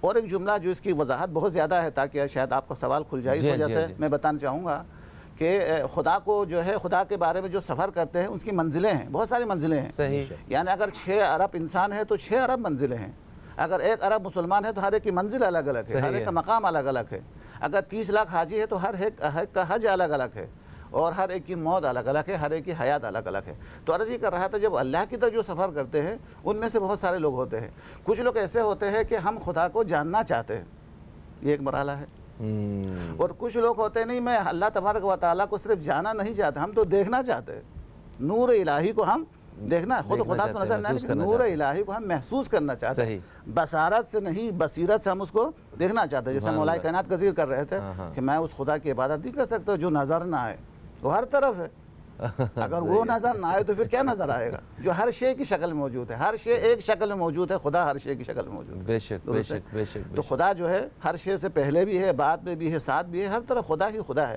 تو کہنے کا مطلب ہے کہ کچھ لوگ ہوتے ہیں جن کی کوشش ہوتی ہے ہم خدا کو جاننا چاہتے ہیں، صحیح، اور کچھ لوگ کہتے ہیں کہ ہم خدا کو دیکھنا چاہتے ہیں، اور کچھ لوگ ایسے ہوتے ہیں جو کہتے ہیں کہ میں خدا کو دیکھنا نہیں، خدا کو پانا چاہتے ہیں۔ اور یہ اعتکاف ایک ایسی حالت کا نام ہے جہاں کہتے ہیں پروردگار ہم جانتے تو ہے، اب میں تجھے دیکھنا چاہتا ہوں اور میں تجھے پانا چاہتا ہوں۔ اور جب اللہ تبارک و تعالیٰ کو کوئی پا لیتا ہے اور دل کے اندر خدا کو بسا دیتا ہے تو پھر اس کا دل نہیں رہتا ہے، عرش بن جاتا ہے، واہ سبحان عرش الہی بن جاتا ہے۔ اب اس کا دل نہیں ہے، خانہ کعبہ ہے، عرش الہی ہے۔ اب اس سے لحاظ سے جب آپ ان روایت کو پڑھیں گے جس میں مومن کا دل دکھانے سے اتنا گناہ ہے کہ مومن کا دل دکھائے تو خانہ کعبہ کو منہدم کرنے کے برابر ہے، اس لیے کہ اس کا دل نہیں رہا ہے، عرش الہی رہ گیا ہے، بن گیا ہے مسکن، یعنی جو ہے اللہ تبارک و تعالیٰ کی رضا، اللہ رہتا ہو تو جی ہاں معلوم ہے، اللہ رہنے کا مطلب اللہ کی محبت ہے، اللہ تبارک و تعالیٰ کی نظر کرم ہے۔ اور وہی افراد جو آفاقی سوچتے ہیں وہی لوگ ہوتے ہیں جن کے دل کے اندر عرش الہی ہوتا ہے، چونکہ اللہ لا محدود ہے، تو جس کے دل کے اندر اللہ آ جائے تو وہ شخص بھی لا محدود ہو جاتا ہے، ہر ایک سے محبت کرتے ہیں، ہر ایک سے جو ہے وہ پیار کرتے ہیں، ہر ایک سے جو ہے پیار سے پیش آتے ہیں۔ تو اعتکاف در حقیقت اس چیز کا نام ہے کہ ہر شے سے کٹ جائے، صرف خدا کا ہو جائے، اور ہر چیز سے کٹ کے اللہ تبارک و تعالیٰ کے بندگی کے اندر آ جانا، یہ ایک ایسی کیفیت ہے جس کو اولیاء اور انبیاء تلاش کرتے ہیں کہ یہ حالت ہمیں کہاں سے ملتی ہے۔ صحیح، زبردست۔ علامہ صادق نقشبندی صاحب، میرے پاس 2 سوالات ہیں تو آپ کے لیے۔ پہلا سوال وہ یہ ہے کہ کیا اعتکاف صرف رمضان میں ہی کیا جا سکتا ہے، یا جو اللہ تعالیٰ سے محبت کرنے والے اور رمضان کے علاوہ بھی کچھ ایسے مواقع اور ایسا وقت یا ایسی ٹائم فریم جو ڈھونڈ لیتے ہیں کہ وہ سب سے کٹ کے متقف ہو جائیں عبادت کے لیے، کیا ایسا ہوتا ہے؟ بڑا اچھا سوال ہے آپ کا ماشاءاللہ۔ پہلی بات جو علامہ صاحب نے فرمایا کہ جو ہے وہ اللہ تعالیٰ جو قلب میں جلوہ فرما ہوتا ہے، تو بالکل اللہ تعالیٰ کے انوار قلب میں جب جلوہ گر ہوتے ہیں تو وہ بندہ جو ہے نا، کہتے ہیں کہ نہ مشرق میں رب ہوتا ہے نہ مغرب میں ہوتا ہے، بلکہ مومن کے دل میں ہوتا ہے۔ مگر اس کو ہم اس سے مراد جو ہے نا، صوفیہ فرماتے ہیں اس سے مراد یہ ہے کہ اللہ کے انوار، اس کی توجہ خاص دل پر ہوتی ہے، اللہ کی ذات تو لامحدود ہوتی ہے، بندہ لامحدود نہیں ہوتا۔ تو یہ ایک وضاحت ضروری ہے کہ بندہ محدود ہی رہے گا، اللہ کی ذات جو ہے وہ غیر متناہی ہے، وہ لامحدود ہے، بندہ محدود ہے، یہ ایک وضاحت ضروری ہے۔ دوسری بات یہ ہے کہ اعتکاف کے حوالے سے ایک تو وہ ہے جس کو اعتکاف سنت کہا جاتا ہے، اور وہ رمضان شریف کے اندر ہے اور وہ آخری عشرے کے اندر ہے۔ اس کے علاوہ ایک اعتکاف ہوتی ہے جو اعتکاف منت کہلاتی ہے، یعنی آپ نے کسی چیز کی منت مانی، اس بیس پر آپ اگر اعتکاف کرتے ہیں تو اس صورت میں آپ اعتکاف جو کریں گے وہ رمضان شریف کے اندر بھی کر سکتے ہیں اور رمضان شریف کے علاوہ بھی کر سکتے ہیں۔ 10 دن کی ہوتی ہے وہ آپ کے اپنے اوپر ہے، آپ نے جتنی دن کی منت مانی، آپ نے 1 دن کی منت مانی اعتکاف کی، آپ نے 10 دن کی مانی، آپ نے 1 مہینے کی مانی، آپ نے معین ماہ کی مانی، یعنی کسی مخصوص مہینے میں اعتکاف کی مانی، آپ نے معلق کر دی کہ میرا یہ کام ہوگا تو پھر میں یہ اعتکاف کروں گا، اس بیس کی منت مانی، آپ نے مطلقاً کسی پورے مہینے کی منت مانی، تو اگر آپ نے کسی منت کے بیس پر اعتکاف کیا تو پھر وہ اعتکاف آپ کا رمضان کے بعد بھی ہو سکتا ہے، رمضان کے اندر بھی ہو سکتا ہے، ایک بات۔ مگر اس کے اندر اگر آپ نے پورے دن کی منت مانی ہے تو اس کے اندر روزہ شرط کہلائے گا، یعنی جس طرح سنت جو ہے اعتکاف کے اندر روزہ آپ کا جو ہے وہ روزہ رکھنا ضروری ہے، اور آخری عشرے میں رمضان کے اعتکاف کے اندر روزہ ویسے ہی ہوتا ہے اور فرض ہوتا ہے، تو اس لیے جو ہے وہ رمضان کے علاوہ بھی اگر آپ منت کا اعتکاف ہوگا تو روزہ ضروری ہوگا اگر پورے دن کا اعتکاف کا ٹائم ہو. ٹھیک ہے، ایک مسئلہ. اچھا، کم سے کم اس کا وقت کیا ہوتا ہے اور زیادہ سے زیادہ وقت کیا ہوتا ہے؟ رمضان میں 10 دن کا ہم نے سنا. ہاں نہیں، اس کے دن کا کوئی قید نہیں ہے. اس کے ایک دن بھی ہم اعتکاف کی منت مان سکتے ہیں، 3 دن بھی، پورے مہینے کی بھی ہے، اور جس طرح میں نے عرض کیا کہ کسی مخصوص مہینے کی بھی منت مان سکتے ہیں، کسی مخصوص مہینے کی بھی منت مان سکتے ہیں. مہینے اور کسی غیر مخصوص آپ نے کہا میرا یہ کام ہو جائے، میں منت مانتا ہوں کہ میں 1 مہینہ محرم الحرام اعتکاف میں گزاروں گا، تو اب اس صورت میں وہ اعتکاف آپ کا وہ ہو گیا، تو اب اس صورت میں آپ کو منت میں آپ کو پورا محرم مسجد کے اندر گزارنا ہوگا، مرد کے لیے عورت کے لیے مسجد بیت کے اندر گزارنا ہوگا. ٹھیک ہے، وہ ایک یہ ہو گیا. اب دیکھیں 19ویں روزہ کی شب، یہ اعتکاف 20واں روزہ، 20ویں روزہ کی شب، سوری، تو اعتکاف پہ بیٹھ جاتے ہیں لوگ. نہیں، 20ویں والا دن گزرتا ہے، مغرب سے پہلے اعتکاف کے لیے مسجد کے اندر مرد حضرات آ جاتے ہیں 20واں مغرب سے پہلے. ٹھیک ہے، تو وہ 20واں شب نہیں، وہ 21ویں شب شروع ہو جاتی ہے. 21ویں شب شروع ہو چکی ہے. ٹھیک ہے، 21ویں روزے سے لے کے عید کے دن سے عید کا چاند دیکھنے تک، ٹھیک ہے، یہ وہ ٹائم ہے جس میں اعتکاف سنت کہلاتی ہے. وہ اعتکاف سنت کہلاتی ہے. ابھی فرض کریں یہ وقت تو گزر گیا، اب اگر کسی کا دل کر رہا ہے کہ مجھ سے مس ہو گیا، مجھے اعتکاف پہ بیٹھنا تھا، یا میں اس وقت وہ کچھ معاملات ایسے تھے، مگر اب میں بالکل تیار ہوں کہ میں عبادت کے لیے معتکف ہو سکوں، تو اس کے لیے آپ کیا رہنمائی فرماتے ہیں آپ؟ دیکھیں، ایک بات تو یہ ہے کہ جو سنت اعتکاف ہے نا، وہ تو ہے وہ یہ 10 دن کا ہے، مگر ابھی بھی جیسے چند دن موجود ہیں، ابھی بھی اگر کوئی بندہ اعتکاف کے لیے بیٹھنا چاہے، 1 دن کے اعتکاف کے لیے بھی بیٹھنا چاہے تو وہ بھی بیٹھ سکتا ہے. اچھا، منت ماننا ضروری نہیں ہے، بغیر منت کے اگر ویسے ہی ارادہ کر بھی 1 دن کے اعتکاف کے لیے بھی اگر وہ مسجد میں بیٹھنا چاہے تو وہ بیٹھ سکتا ہے. 1 رات کے اعتکاف کے لیے بھی بیٹھنا چاہے، اگر کسی نے ارادہ کیا میں 1 رات کا اعتکاف کروں گا، اور اس صورت میں منت نہیں، ارادہ کیا ہے، اور وہ ارادہ کر کے وہ مغرب سے پہلے مسجد میں چلے جائے اور رات بھر عبادت گزرے اور صبح طلوع آفتاب کے بعد وہ نکل سکتا ہے، اس اعتکاف کو اعتکاف نفلی کہا جاتا ہے. وہ اعتکاف نفلی ہے کہ وہ آپ مان سکتے ہیں، اور حدیث شریف میں آتا ہے، حضور علیہ السلام فرماتے ہیں جو 1 دن کا اعتکاف کرتا ہے حصول ثواب کے لیے کرتا ہے، خدا کی رضا کے لیے کرتا ہے.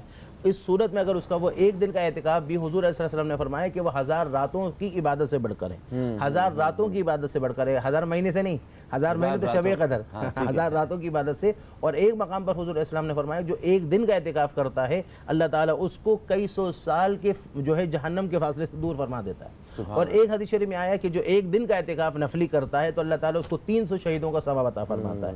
تو اس حوالے سے اگر کوئی بندہ اگر اعتکاف کی اگر ویسے بھی اگر نیت کر کے 1 دن کے لیے بھی بیٹھنا چاہیں، اب جیسے یہ رات آ رہی ہیں، اب وہ افراد جو 10 دن کے لیے نہیں بیٹھے، میرا مشورہ ہے جیسے آج کی رات ہے، آج رات مغرب سے پہلے مسجد چلے جائیں، رات بھر عبادت میں رہے، ریاضت میں رہے، ذکر اذکار کریں، اور صبح طلوع فجر کے بعد وہ نکل آئے، رات بھر اللہ کے گھر میں گزار لیں، ثواب بھی مل جائے، کوئی 1 رات ایسی مل گئی جس میں شب قدر بھی مل جائے گی. بالکل صحیح. اچھا آغا صاحب، جس طرح کہ علامہ صاحب نے فرمایا کہ اگر آج بھی کوئی اعتکاف کرنا چاہتا ہے تو اس کے لیے بھی راستہ تو کھلا ہوا، آپشن تو ہے، ہم مسجد جائیے اور اعتکاف کر لیجیے. تو کیا مسجد جا کے ہی اعتکاف کرنا یہ ضروری ہے؟ اور مرد اور خواتین کے اعتکاف کے حوالے سے کچھ تھوڑا سا بریف کر دیجیے گا. اور ایک چیز اور کہ اعتکاف کی کیا یہ شرط ہے کہ اسے بالکل پردے کے اندر یا کسی ایسی چھپی ہوئی جگہ پہ اعتکاف جو ہے وہ کیا جائے؟ پلیز. سب سے پہلے آپ کی خدمات عرض کر لوں کہ اعتکاف سال میں کبھی بھی ہو سکتا ہے، کبھی بھی ہو سکتا ہے. اور ہمارے یہاں پہ بلکہ ماہ رجب کے اندر اعتکاف علوی کے نام سے 13، 14، 15 کو اعتکاف ہوتا بھی ہے. ٹھیک ہے، کوئی حرج نہیں ہے. خلاصہ رمضان کے علاوہ بھی اعتکاف ہو سکتا ہے. بالکل صحیح. اور دوسری بات، ماہ رمضان کے اندر بھی صرف آخری عشرے نہیں، پورا مہینہ اگر کوئی بیٹھ جائے تو بھی کوئی حرج نہیں ہے. یعنی اگر پورا، یعنی ہر وہ روز جس دن روزہ رکھ سکتا ہے، روزہ شرط ہے، روزے کے بغیر اعتکاف نہیں ہوتا. ٹھیک ہے، اوکے. روزے کے بغیر اعتکاف تو مثلا عید کا دن ہے تو روزہ حرام ہے، اس دن تو اعتکاف نہیں ہو سکتا ہے. تو کیا اعتکاف ٹوٹ بھی جاتا ہے اگر روزہ نہیں ہو تو شرط ختم؟ جیسے نماز کے اندر وضو ختم تو نماز ختم، اسی طریقے سے اعتکاف کے اندر روزہ شرط ہے. صحیح ہے. اور تیسری بات یہ ہے کہ ہمارے یہاں پہ اعتکاف 3 دن سے کم نہیں ہوتا. اچھا، 3 دن سے کم اعتکاف؟ 3 دن سے کم اعتکاف نہیں ہو، زیادہ سے زیادہ تو جتنا آپ رکھ لیں، لیکن 3 دن سے کم اعتکاف نہیں ہوتا ہے. 3 دن سے مراد 3 دن ہے، راتیں شامل نہیں ہے. مثلا فرض کر لیں کہ اگر آج کوئی مغرب صبح کی اذان سے پہلے چلا جاتا ہے تو کل کا دن 1 شمار ہوگا. اس طریقے سے بیچ میں 1 رات آئے گی، 2 رات آ جائے گی، اور دن جو ہے پورا 3 ہونا ضروری ہے تیسرا دن جب غروب ہوگا تو یہ اعتکاف ختم ہو جائے گا. ایک بات یہ ہے. بالکل تیسری بات یہ ہے کہ اگر کوئی شخص اعتکاف شروع کرتا ہے مستحب بھی ہو تو تیسرا دن خود بخود واجب ہو جاتا ہے پھر, یعنی 2 دن اگر وہ بیٹھ جائیں گے تو تیسرا دن اس کو بیٹھنا ہی پڑے گا. یہ فقہی مسائل ہیں, اس میں اختلاف بھی ہو سکتا ہے. ٹھیک ہو گیا. اچھا کیا مسجد میں ہاں یہ بتانا چاہ رہا تھا کہ ہمارے یہاں پہ جو ہے وہ ہے کہ مسجد شرط ہے, اور مسجد بھی جامع مسجد ہونا شرط ہے, یعنی جامع مسجد جس میں لوگ زیادہ آتے ہو وہاں پہ اعتکاف ہے. اور تیسرا جو آپ نے جو سوال کیا کہ ایک پردہ لگا کے, وہ کوئی شرط نہیں ہے, اس لیے کہ وہ شرط نہیں ہے, بہتر ہے یعنی وہ کسی طریقے سے بھی کہ چاہے کونے میں بیٹھ کے چاہے پردہ لگا کے, مقصد وہی ہے جو عرض کیا کہ ہر شے سے کٹ جائے, صرف خدا کا ہو کے رہ جائے. ٹھیک ہے, تو اس لیے پردہ لگاتے ہیں ہاں تاکہ وہ اس مقصد کو حاصل کرنے کے لیے نہ ان کی نظر پڑے, باقی نہ لوگ انہیں دیکھیں, وہ صرف اپنے مقصد بعض اس کا بھی جو ہے تنہائی میں کمرے میں اکیلا ہے, پھر بھی خدائی کے لیے تنہائی نہیں ہے, خیالات ادھر ادھر ہے, اور کبھی میدان عرفات کے اندر لاکھوں کی مجمع کے اندر بھی بیٹھ کر بھی وہ تنہا خدا کا ہو کے رہ جاتا ہے. وہ تو اس کی کیفیت کا نام ہے, دل کی کیفیت کا نام ہے, کیونکہ جو ہے وہ عبادت عمل کا نام نہیں ہے, اصل میں نیت کا نام ہے, چونکہ ہر عمل کے اندر نیت کا بہت دخل ہے. عمل نیت کے بغیر عبادت نہیں بن سکتا ہے, لیکن نیت عمل کے بغیر بھی عبادت بن سکتی ہے. تو نیت کی اہمیت ہے, کیا جملہ ہے, کیا نا کتنی, یعنی وہ جو ہے وہ نیت کی جو ہے وہ اہمیت بہت زیادہ ہے. آپ کی نیت جتنی بلند ہے اسی لحاظ سے پروردگار عالم آپ کو اجر اور ثواب دے دیتا ہے. تو لہٰذا وہ جو پردہ لگانا بذات خود تو کوئی ضروری نہیں ہے, لیکن اس مقصد کو حاصل کرنے کے لیے اگر کوئی لگاتا ہے تو یعنی اس کا شرط نہیں ہوتا. صحیح. اچھا خواتین کا اعتکاف پہ بیٹھنا, کیا انہیں بھی مساجد میں ہی اعتکاف پہ بیٹھنا ہوتا ہے یا وہ گھر میں بھی بیٹھ سکتے ہیں؟ اگرچہ حدیث کے مطابق تو مسجد المرأۃ بیتھا یہ ہے, لیکن اعتکاف کے حوالے سے یہ نہیں ہے. عبادت کے حوالے سے, نماز وغیرہ کے حوالے سے ہی ہے کہ جو نماز کا ثواب جو مسجد میں جانے سے اس خاتون کو مل سکتا ہے, اللہ تبارک و تعالیٰ مہربان پروردگار اس خاتون کو گھر کے اندر بھی اتنا ہی ثواب دیتا ہے. لیکن اعتکاف کے لیے چونکہ مسجد میں سے جامع مسجد شرط ہے, لہٰذا اگر خاتون اگر مسجد میں اعتکاف کرنا چاہے تو ان کو بھی مسجد کے اندر جانا ہوگا. جیسے کراچی کے اندر بھی 1-2 مقامات کے اوپر خواتین کے لیے الگ مسجد کا انتظام اس کے اندر انتظام کیا جاتا ہے. اچھا الگ انتظام کیا جاتا ہے, انتظام ہو جاتا ہے. ٹھیک ہے. ادھر میرا خیال کچھ تھوڑی سی مختلف ہے. جی اصل میں ہمارے یہاں جو ہے وہ یہ ہے کہ مسجد کے لیے شرط نہیں ہے, عورتوں کے لیے نا مسجد شرط نہیں ہے, بلکہ وہ گھر میں وہ جگہ جہاں پر وہ عورت نماز پڑھتی ہو, اگر نہیں پڑھتی تو ایسی جگہ کا تعین کرے جہاں وہ عبادت کر سکتی ہو, اور کرنا چاہیے ایسی جگہ کمرے میں ہونی چاہیے. وہاں پر اس کو مسجد بیت کہا جاتا ہے. اس مسجد بیت میں وہ وہاں پر جو ہے اعتکاف میں, اگر مسجد میں اگر سیپریٹ انتظام ہے تو وہاں پر اعتکاف کے لیے جا سکتی ہے, نہیں تو اپنے گھر میں بھی جہاں عبادت کرتی ہے وہاں بیٹھ کر وہ اعتکاف کر سکتی ہے. بہتر. ٹھیک ہے جی, ایک وقفے کا وقت ان پہنچا ہے, وقفے سے واپس آئیں گے تو پھر ہم صاحبزادہ حافظ محمد علی نقشبندی صاحب سے ایک اور کلام سنیں گے, اور پھر طاق راتوں کے حوالے سے بات کریں گے. کہیں مت جائیے, نیوز کیفے دیکھتے رہیے, اب تک دیکھتے رہیے.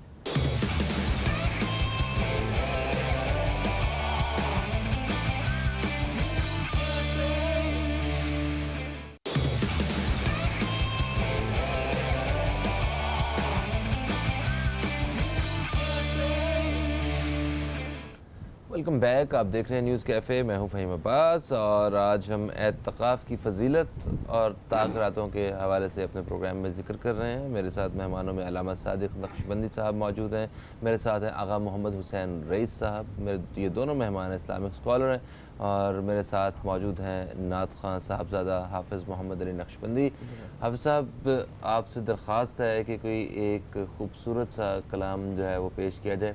خدا کا ذکر ہو رہا ہے اور ایک سنت کی بات ہو رہی ہے, تو جو آپ مناسب سمجھیں, جس سے آپ ذرا اور سجانا چاہیں یہ محفل, تو پلیز کوئی کلام پیش کیجیے. ایک بہت ہی خوبصورت سا پیارا سا کلام ہے, تو پیش کرنے کی سعادت حاصل کر رہا ہوں. دعائیہ کلام ہے, اللہ کریم اس دعا کو ہم سب کے حق میں مقبول ہو. آمین. اے سبز گنبد والے منظور دعا کرنا, جب وقت نزا آئے آقا دیدار عطا کرنا. اے سبز گنبد والے منظور دعا کرنا, جب وقت نزا آئے آقا دیدار عطا کرنا. میں قبر اندھیری میں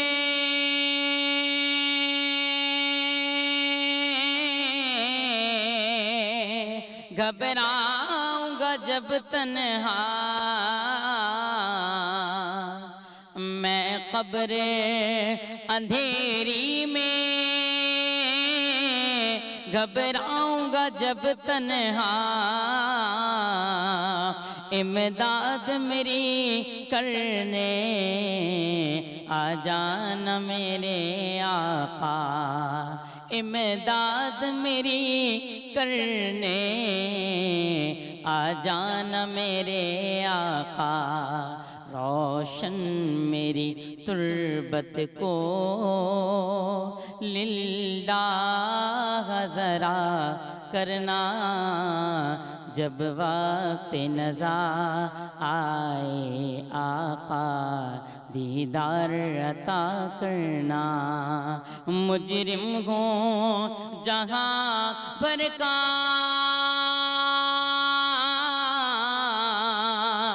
محشر میں بھرم رکھنا، رسوائے زمانہ ہوں دامن میں چھپا لینا، رسوائے زمانہ ہوں دامن میں چھپا لینا، مقبول دعا میری اے نور خدا کرنا، جب وقت نزا آئے آقا دیدار عطا کرنا۔ سبحان اللہ سبحان اللہ، ماشاء اللہ۔ علامہ صادق نقشبندی صاحب، علامہ صاحب ایک بات یہ بتائیے گا کہ ایک چھوٹا سا اعتکاف کے حوالے سے ایک سوال رہ گیا تھا کہ کس عمر کے لوگ اعتکاف کے لیے جو ہے نا مطلب اعتکاف کر سکتے ہیں، کیا عمر کی حد کیا ہے لازم؟ اصل میں دیکھیں اس میں مسلمان ہونا تو شرط ہے، بے شک، ظاہر ہے غیر مسلم تو کرے گا بھی نہیں، صحیح ہے، اور دوسری بات عاقل ہونا ضروری ہے، بالغ ہونا شرط نہیں ہے، یعنی اگر کوئی ایسا بچہ ہے جو بالغ نہیں ہے مگر مسجد کے تقدس کو ملحوظ رکھ سکتا ہے تو اس کو اجازت ہے کہ وہ اعتکاف میں بیٹھیں۔ تو اگر کوئی بالغ اور عاقل نہیں ہے تو اس بارے میں کیا کہیں گے؟ وہ ہے کہ اس کو تربیت کی ضرورت ہے، کہ اس کو تربیت کی ضرورت ہے کہ وہ وہاں اچھے علماء کے ساتھ بیٹھیں اور علماء کے ساتھ بیٹھ کر جو ہے وہ سیکھیں، اور یہاں پر میں ایک نام لے لوں گا جنہوں نے بڑے فتوے دے دیے علماء پر، ان کو تو زیادہ تربیت کی ضرورت ہے۔ ہاں بالکل، ایک بات۔ دوسری بات یہ ہے کہ یہاں اصل جو مقصد ہے وہ ہے شب قدر کو تلاش کرنا۔ اصل تو جو اعتکاف، جی ہاں، اعتکاف میں جو بیٹھے ہیں ان کے لیے تو بہت اچھی بات ہے کہ وہ ان کو تو شب قدر پکی ملنی ہے، مگر جو ہم جیسے نہیں بیٹھ پا رہے ہیں، مجبوری ہے، جہاں حدیث شریف میں آتا ہے جو اعتکاف میں بیٹھتا ہے وہ افراد جو اعتکاف میں نہیں بیٹھا، اور اگر وہ اعتکاف میں نہیں بیٹھا ہوتا تو بیماروں کی عیادت کرتا، جنازے میں جاتا اور نیکیاں کرتا، تو حدیث شریف میں آتا ہے وہ نہیں جا پا رہا تو اس کو بیٹھے بیٹھے سارا ثواب مل رہا ہے۔ اور تیسری بات یہ ہے کہ اعتکاف جو ایک ہوتی ہے نفلی اعتکاف جو ہمارے یہاں ہے، نفلی اعتکاف سے مراد یہ ہے کہ آپ مسجد میں جا کر آپ اعتکاف نیت کر کے بیٹھ جائیں۔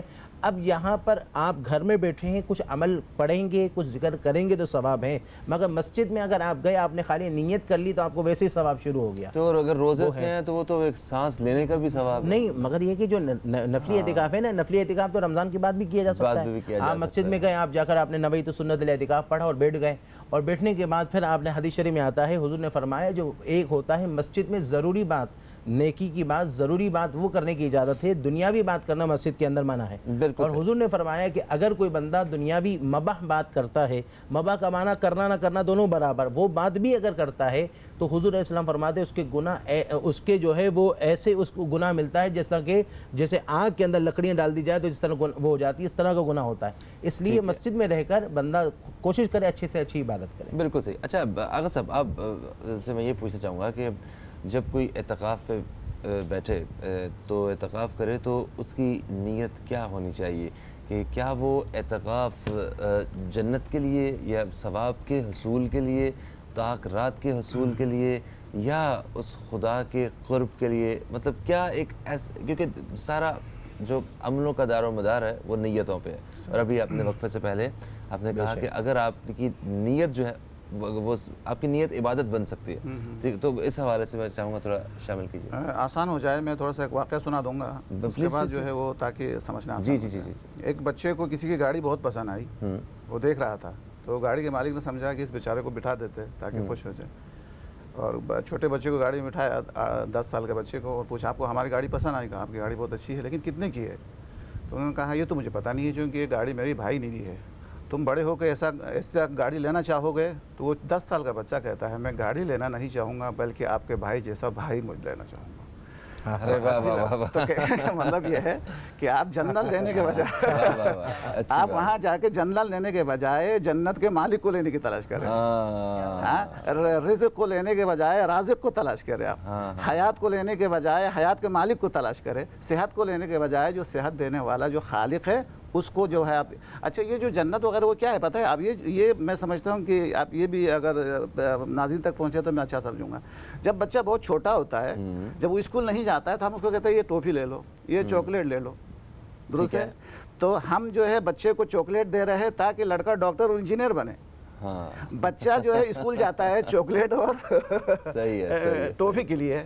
تو یہ جو جنت ہے, یہ جو حور ہے, یہ چیزیں در حقیقت جو ہم جیسے نابالغ, فکری لحاظ سے نابالغ, جسمانی لحاظ سے ہم بالغ ہے, ذہنی اور فکری لحاظ سے جو نابالغ ہے ان کو خدا کی طرف کھینچنے کے لیے کہا جاتا ہے جنت ملے گی, نعمتیں ملے گی. حقیقت بھی ہے تو ٹوفیاں, حقیقت میں خدا ملے گا. جنت وہ اس لیے جنت ہے چونکہ اس کے اندر اللہ کی رضا ہے.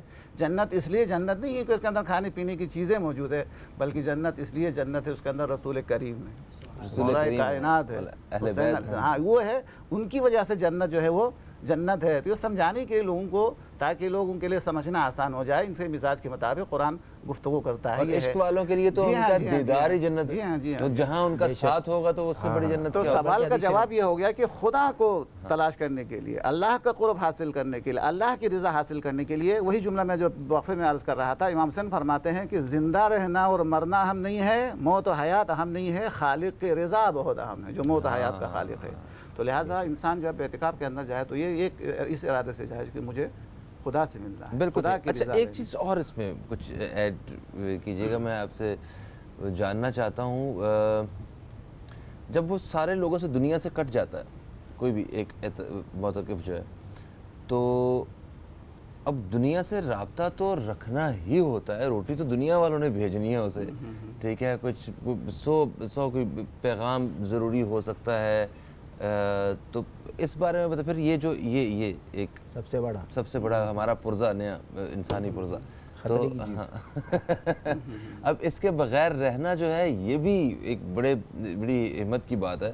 تو کس طرح اب اعتکاف جو ہے نا وہ فرمایا جائے, کیا موبائل ساتھ لے کے جایا جا سکتا ہے پیغام کے لیے کہ مجھے کھانا اس وقت بھیج دیجیے گا, یا میں سحری کے وقت میرا پیٹ خراب ہو گیا, مجھے فلانی چیز چاہیے, کچھ بھی ہو سکتا ہے, تو کیا کہیں گے آپ؟ عرض یہ کر رہا ہوں کہ آپ کماتے ہیں, اس ارادے سے کماتے ہیں تاکہ بچوں کو آرام ملے, راہ الہی کے اندر خرچ ہو جائے, تو یہ کمانا طلب دنیا نہیں ہے, یہ بھی طلب آخرت ہے. بالکل صحیح ہے. اسی طریقے سے اگر ایک آدمی سو جاتا ہے کہ میں اس لیے سوتا ہوں تاکہ مجھے آرام ملے اور میرا بدن صحیح و سالم رہے, میں اللہ کی بندگی کر سکوں, لوگوں کی خدمت کر سکوں, تو یہ ہمارا سو جانا بھی عبادت ہے, وہ عبادت سے باہر نہیں ہے. اسی طریقے سے کھانا پینا اس وجہ سے وہ طلب کرتا ہے تاکہ میرے جسم کے اندر توانائی ہو, میں زیادہ سے زیادہ روزہ رکھ سکوں اور زیادہ سے زیادہ نفل اور واجب نمازیں ادا کر سکوں. تو یہ کھانا بلانا ان چیزوں کی یہ طلب دنیا نہیں, یہ سب کا سب طلب آخرت ہے, اگر آپ کی نیت اللہ تبارک و تعالیٰ کے. بالکل صحیح ہے. اس کو کیا کہا جاتا ہے؟ الحب للہ والبغض للہ.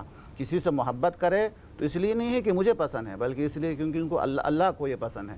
اور اگر کسی چیز سے نفرت کرے تو اس لیے نہیں ہے کہ مجھے پسند نہیں ہے, بلکہ اس لیے ہے چونکہ اللہ کو ناپسند ہے. الحب للہ والبغض للہ. محبت کرے تو بھی خدا کی خاطر, دشمنی کرے تو بھی خدا کے خاطر, یہ بندہ ہے ایسے. تو خلاصہ یہ جو آپ نے سوال کیا, یہ سب کا سب جو ہے وہ اسی یہ کیا نام ہے عبادت کے زمرے میں شامل ہوتے ہیں, سوائے موبائل کے.